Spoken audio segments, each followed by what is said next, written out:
रामधारी गुप्ता उच्च गति अभ्यास खंड 1 प्रतिलेखन संख्या 5960 स्पीड 100 शब्द प्रति मिनट। Ready start. महोदय, समाज कल्याण संस्थाओं का काम बहुत बड़े परिमाण में बढ़ा है। आजकल इसके लिए अनुदान भी पहले से कहीं अधिक दिए जाते हैं। हर पंचवर्षीय योजना में हम इस पर अधिकाधिक धन खर्च करते हैं और आजकल समाज कल्याण का कार्य करने वाले पूर्णकालिक कार्यकर्ता भी पहले से बहुत अधिक हैं।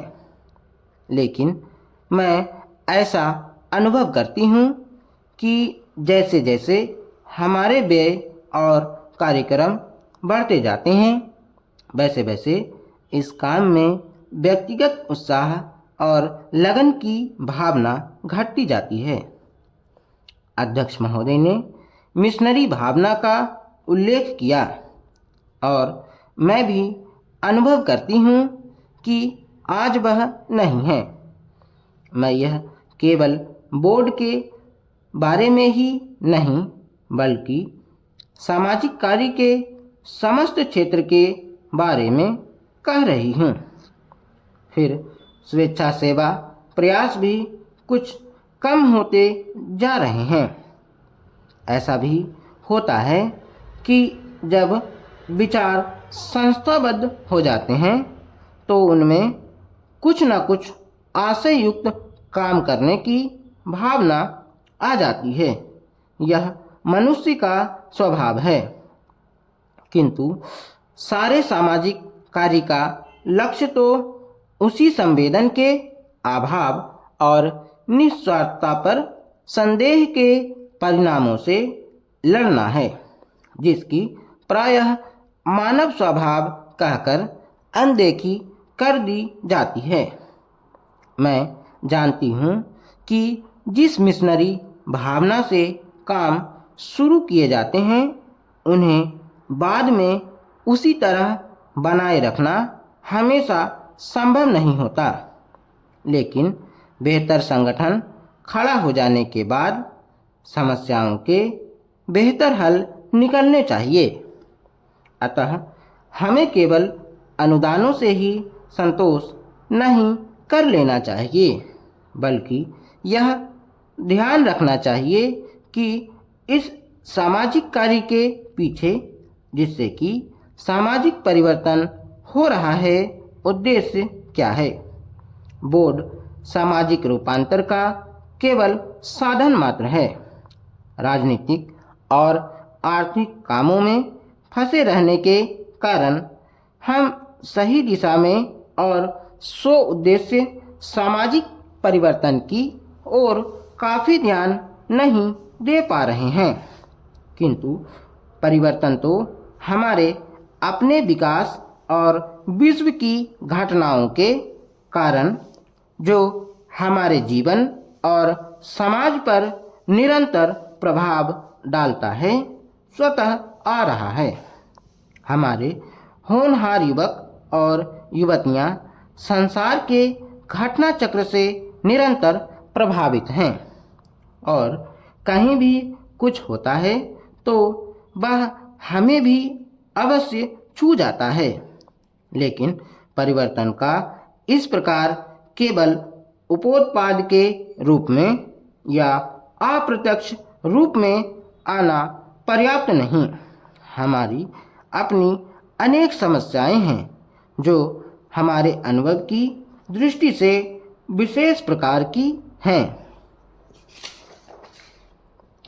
महोदय, एक उदाहरण है जो बोर्ड के सीधे कार्य क्षेत्र में नहीं आता, फिर भी वह है सामाजिक अपव्यय को रोकने के महत्व का। विवाहों और भोजों आदि में जो धन का अपव्यय होता है वह घटने के बजाय बढ़ रहा है। विकास से जिन लोगों को लाभ पहुंचा है वे दूसरों पर अपनी सफलता का रोब गांठना चाहते हैं।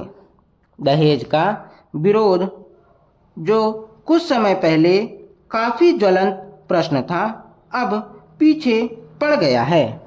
यद्यपि यह कुरीति आज भी उसी तरह जीवित है।